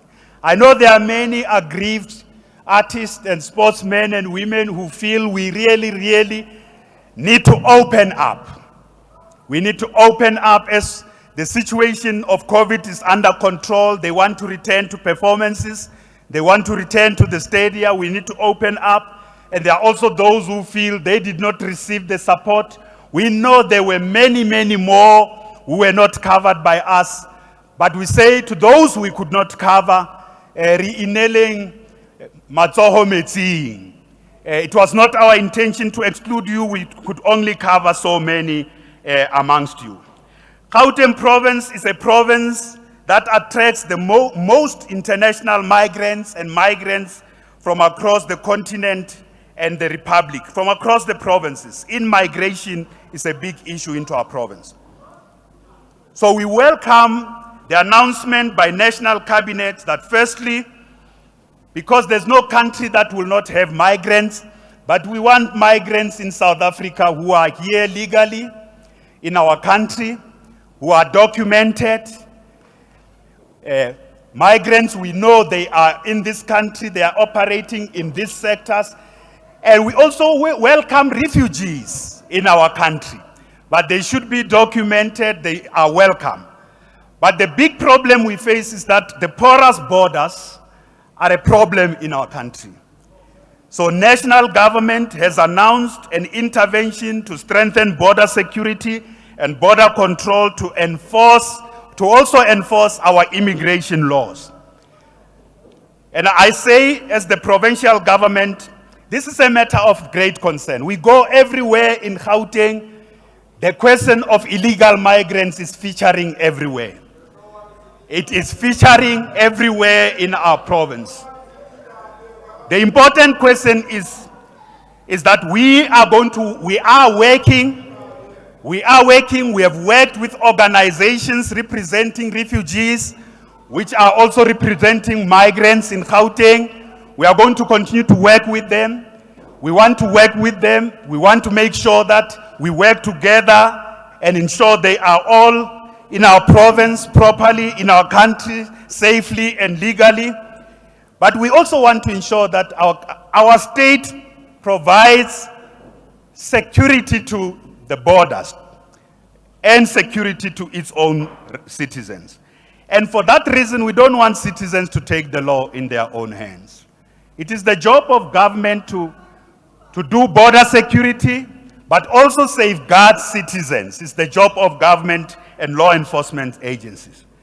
We want to work with civil society organizations that are also concerned about this issue of migration, including illegal migrants. We want to work with them. I want to emphasize we want to work with them. But nobody should resort to violence. Nobody should take the law into their own hands. And the law enforcement officers must do their job. And people should not be attacked or killed because they are foreign nationals. We must work together to make sure that we address migration. Is a big problem all over the world today. So the law enforcement agencies must do their work. The state must do its work. Civil society partners must do their work, and we must work together to address this issue.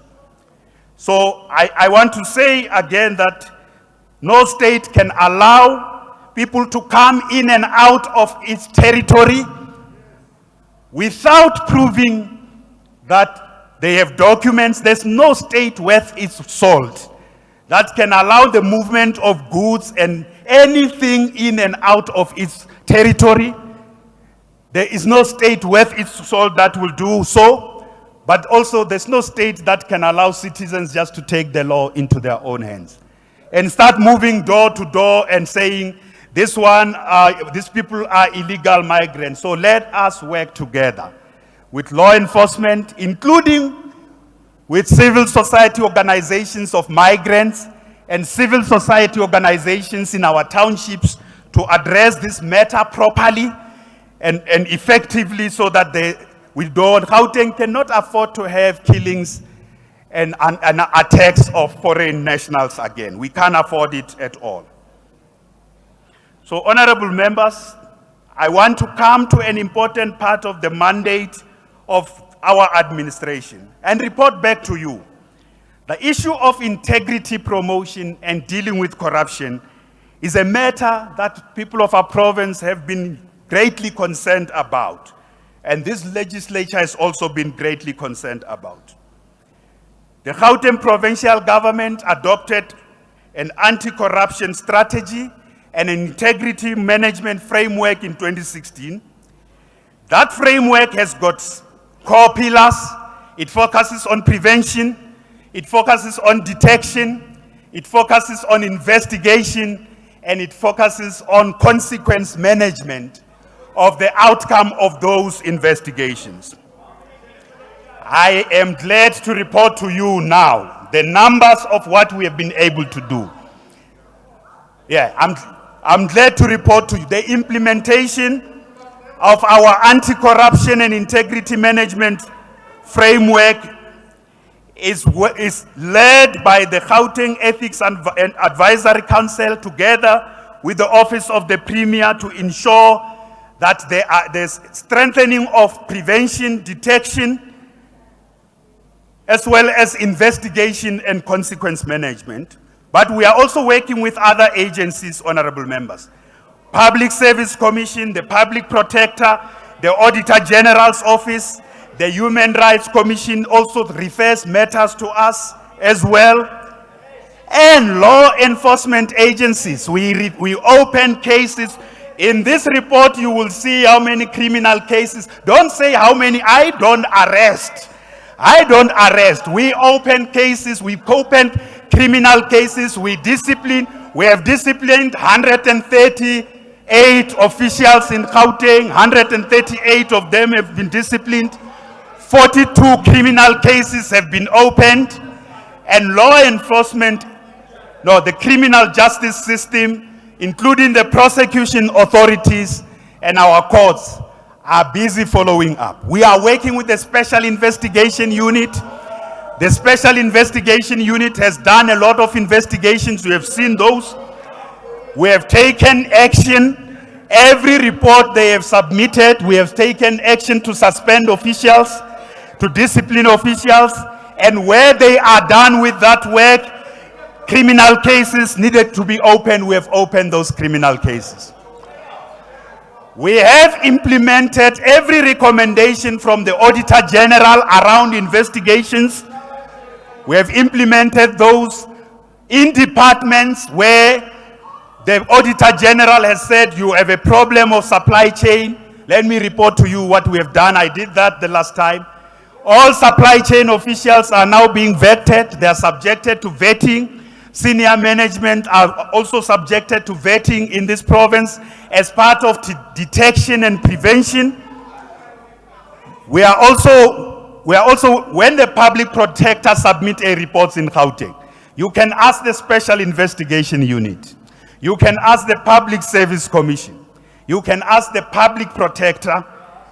You can ask the Auditor General. Every report they submit to us and say, take this action, we take that action. We implement consequence management in Gauteng province. I am reporting to you today on the actions we have taken, because you will get the full detailed report, department by department, case by case, the course of consequence management. And that report is ready, honorable members. That report is ready, and in this State of the Province address, I want to assure the people of Gauteng, this provincial government takes action when there are issues identified by the various institutions. Of course, we can't send people to jail because there are other agencies that must do that job. The prosecution authority, the courts must preside over that. And our system of consequence management is to ensure that disciplinary action is taken, and where cases must be opened criminally, people must be criminally charged, we do so. So I am very glad that you will see this provincial administration is really taking action on issues of integrity. So, honorable members, you know that we have introduced the open tender system, which was undermined during COVID. There's no retreat on the open tender system. There's no retreat. Consequence management is action you take, disciplinary action, including charging people criminally. That's what you have heard about consequence management. You don't know what it means. You suspend officials, you discipline them, and you also you follow up with the SIU, Assessed Forfeiture Unit, to retrieve the money that has been lost. That's what our report says, to recover and retrieve the money. So that's extremely important for you to know. Don't just say consequence management because you don't know what it means. So, honorable members, me and the Gauteng Ethics Advisory Panel will release that report after the State of the Province address. The report will say exactly what I'm telling you. The issues that are coming from different investigations, different recommendations, what action has been taken on those issues. So it's absolutely important, honorable members, honorable members, I have said to you before that we do vetting, and the lifestyle audits is something we were the first province to really talk about and ask the State Security Agency. Honorable Let me give you an members, honorable update. Members, can we have An order? update. You want an update? Thank you. You do want an update. You want an update? Thank you. You don't want an update?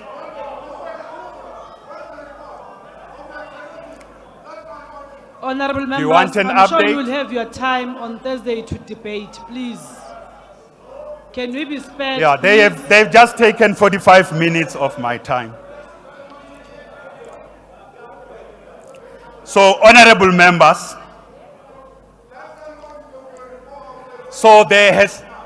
I have given continuous updates on vetting of senior officials, SCM, supply chain officials, and senior management. Now, the Provincial Executive Committee of the province, that's the MECs and I, have now gone through rigorous interviews with the State Security Agency. Listen, honorable members. Rigorous interviews because you have been asking, where are the lifestyle audits? So I'm updating you. All MECs in our province and myself, because there's a framework of lifestyle audits approved by the president. You know, the president approved it last year. That framework, they are using that framework. The first province to use it on is Gauteng province. So the State Security Agency is using that framework. We are the first province. So I'm saying to you, so last year I reported,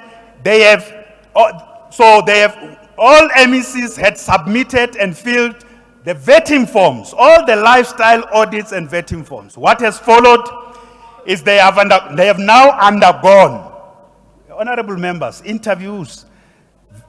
Lifestyle audits and vetting interviews are a very important part of the life stage. So what are we waiting for now? What are we waiting for? We are waiting for them to, they've done the finalization of the interviews. We are waiting for them to complete the report and give it to me. So on our part, we have done two things: the forms, the filling of vetting forms, and the interviews conducted by state security agents to verify everything about every one of us. They've been able to do that. That is the update, honorable members. And we are waiting for the report. That's on the lifestyle audits. And it's not, I want that report tomorrow. It's not in my hands when they'll submit it. They must complete their work. I want that report as of yesterday. So they have completed. So honorable members, these MECs who are here have gone through those two processes. Rigorous interviews. So the people of Gauteng will know that our provincial government has also been paying attention to clean audits. Clean audits are an important aspect of our prevention, detection, as well as investigation and consequence management system of fighting corruption. We know, honorable members, that we have done very well as Gauteng province in the pre-pandemic period. Between 2014 and 2019, we had the best audit outcomes in 5 years. 64% of all our auditees got clean audits. And I know in 2016, 2017 in particular, all departments in Gauteng got 100%. They got 100% unqualified audits. 100% unqualified audits. In the past 2 years, we had 1 year of regression, but this year I am glad to report that we have three new candidates that have joined the family of clean audits in the new financial year. The Department of GDAT, the Liquor Board, are new candidates that have joined our clean audits family. So let me say, honorable members, We are also paying attention to cleaning up departments that had very, very adverse reports. The Department of Human Settlements had very adverse reports. We are following up, progress is being made. We are dealing with there's disclaimers. Any entity that has a disclaimer, making progress in each of those, because all of them must get out of the problem that their books cannot be relied upon. So, honorable members, it is important to say that we are paying attention to this issue of clean audits in Gauteng province. I've already reported that investigations by the SIU, every one of those outcomes of those investigations, we have acted on them, and others that still require disciplinary processes, those are underway. And we are not going to retreat on that matter. It doesn't matter. We have also learned hard lessons from the PPE corruption, and we are strengthening prevention, detection, investigation elements of all departments in our province. So it is therefore critical that whatever is raised, honorable members, about no, there is no action, you will see the action that is being undertaken. And in this regard, we have taken that relevant and appropriate action, and we are following up on other departments. I did say the Liquor Board, the GDAD, and the Cradle of Humankind are new candidates in the clean audits. We welcome them. Let's give them a big round of applause. In the family of clean audits, the leading departments on clean audit in Gauteng have been the following, honorable members. The three leading departments on clean audits. The Office of the Premier, 9 consecutive clean audits. Gauteng Treasury, 9 consecutive clean audits. And the Department of Cooperative Governance is the next that has the highest number of clean audits. These are departments that are leading by example in Gauteng province. So, honorable members, let me conclude by talking about our municipalities. I want to return to the issue that in Gauteng province we have new leadership in local government. We welcome all the new councillors. I particularly want to welcome all the mayors who are here. Let's give them a big round of applause to our mayors, your worships. We welcome you. You are elected by our people. It doesn't matter how you were elected when you got into the houses, but you now have a responsibility to lead our people. Yes. You are elected by our people, and we are going to work with you in Gauteng to address all the challenges that we have referred to. We have been supporting local government in Gauteng, especially during COVID. We learned great lessons on how to work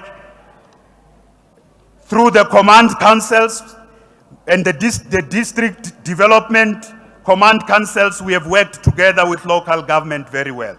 We have strengthened the IGR system during COVID, and important lessons have been learned. We are going to roll out the DDM system here in Gauteng. But the truth is, service delivery as we speak, and especially in infrastructure, has collapsed in many parts of Gauteng. That is the truth. That is the truth. The task we are going to face is not only the responsibility of municipalities to fix service delivery, fix infrastructure. We will work with the mayors. I repeat this. We are going to work with the mayors in the mode of emergency that we worked with during COVID-19. There are many areas in our province where municipalities can do better. And I want to announce every Thursday and Friday I will be in a municipality with the Emmys. Every Thursday and Friday will now be service delivery Thursdays and Fridays. I will be in a municipality working with the leadership of that municipality and the councillors to deal with issues of service delivery. If the province is responsible, mayors, if it's housing issues, If national is responsible, if it's water and sanitation issues that need national, if it's electricity and we know needing some big part of it needing national, we will, if it's roads, we have a big responsibility on roads. Every Thursday and Friday, we will be in each we will not do municipalities at once. Every Thursday and Friday, we will be out there working with the mayors. And I wanted to say to you again, mayors, you have our full support. And we are not going to work along the lines of political parties. We are going to work as government. Because the people of Gauteng want the elected government to work for them and not to work for parties and not to work for the purposes of what the coalition governments or the particular governing party wants to achieve. If that is irrelevant to service delivery, we have to find a path of breaking with that to go to the people together. And I also want to say, in 2017, we established a debt management committee together with municipalities. The new leadership of local government needs to know the debt management committee is the one that has been dealing with billing, resolving all billing disputes, clearing all rates and taxes that need to be paid. And on average, we are paying 2 billion rands to municipalities per annum in Gauteng. On average, 2 billion rands is paid by the Gauteng provincial government to different municipalities for rates and taxes in Gauteng. So where there are outstanding rates and taxes, we work with those municipalities to look at if the municipality cannot substantiate billing. And I must tell you, one of the first mayors to speak to me about this issue, Mayor Palazzi, was one of the first mayors to speak to me about this issue. I know municipalities attend, they do this work, they clear all the debt. So where there are outstanding amounts, I have said to departments, and I've said to Treasury, you have to settle those outstanding amounts. We can't wait for a department to pay a municipality because they are managing their own issues. If there's a dispute on the rates and taxes, that dispute must be subjected to a process because there are issues also around billing. There's no municipality that can pretend. But municipalities must be paid for rates and taxes because they need that money to service the people in the residents in their own communities. That has to be done. We must work together in the systems we have put in place across our city region. So I want to conclude by saying that the big issue that worries us is payment of service providers on time. So there are departments. I've dealt with that issue of corruption. You were not listening because you were making noise.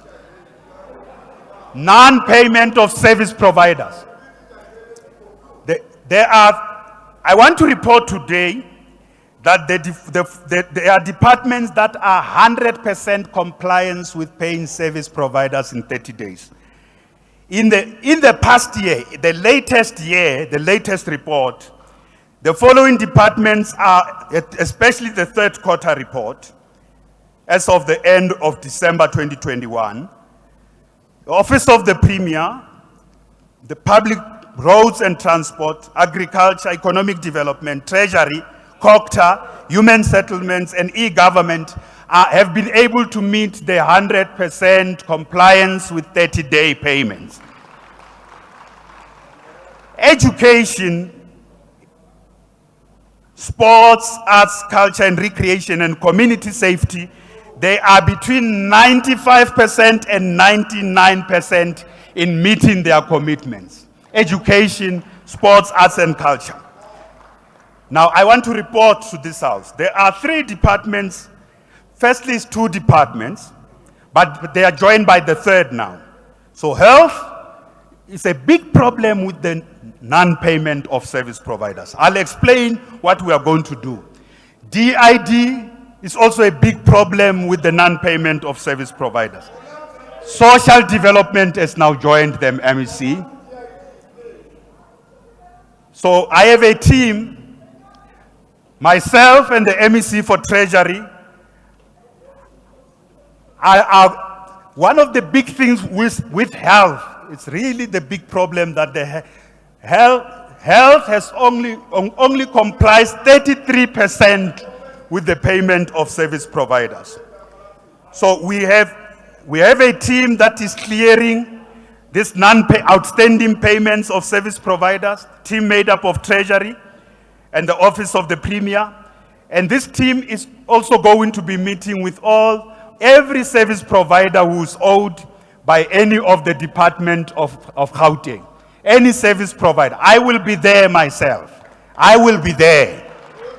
I'm not going to delegate with every service provider, so we have a path to ensuring that there is settlement of all the outstanding payments that have not been made by our government.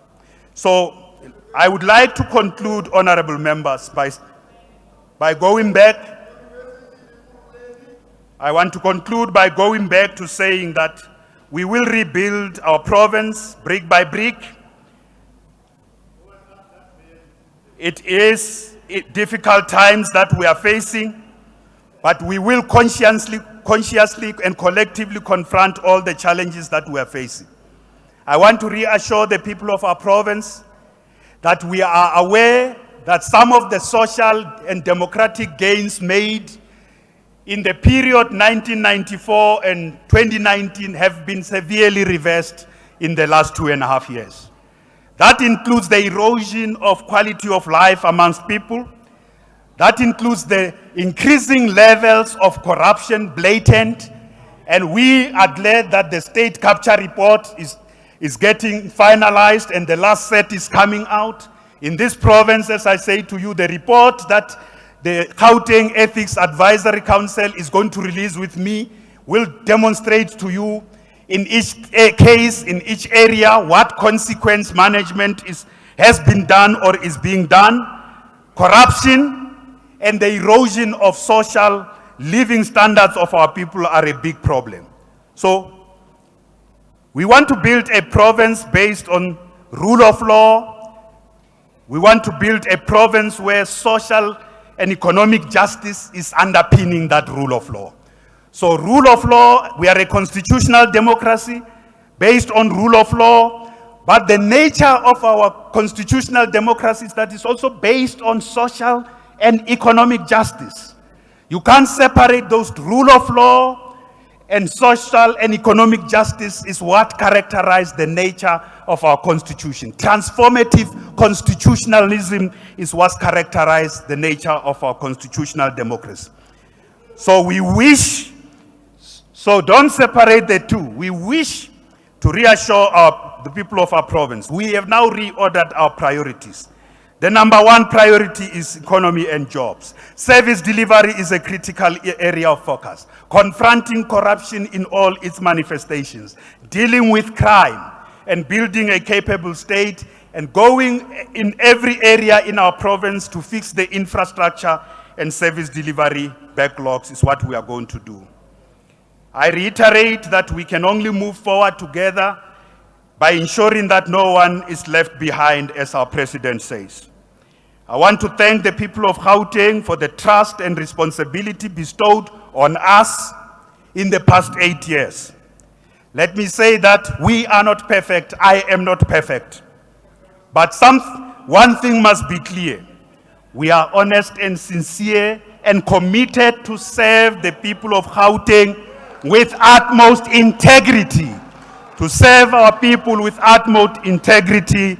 And we thank you very much for the opportunity to have served you and will continue to serve you in the next 2 years of the remainder of our term of office. God bless you abundantly.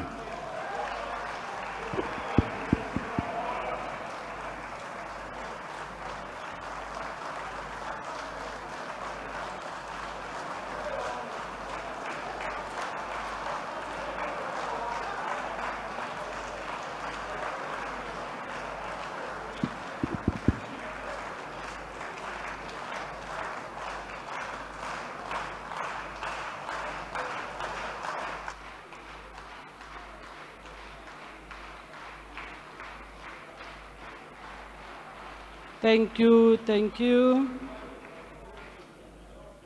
I wish to take this opportunity to wish our Premier a happy birthday in advance. Tomorrow is his birthday.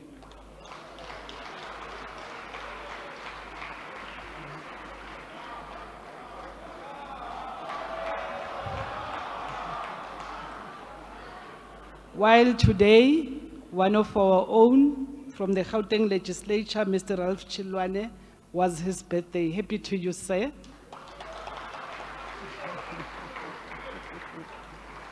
Now that we have received the address, Premier, we request that the address be forwarded to the table for placing on the order paper in terms of Rule 16. After I have adjourned the sitting, members are requested to please proceed to go outside the hall for a group photo, and they'll be ushered by the protocol team to show us where we're going to have a group photo. I will also request that guests remain seated until all members have left the chamber. Yeah. And let me also announce that our next sitting will be on Thursday, the 24th of February at 10 hours sharp at the Gauteng Provincial Legislature in our building. I now declare the sitting adjourned. Thank you very much.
So, everybody please remain seated while the members go out.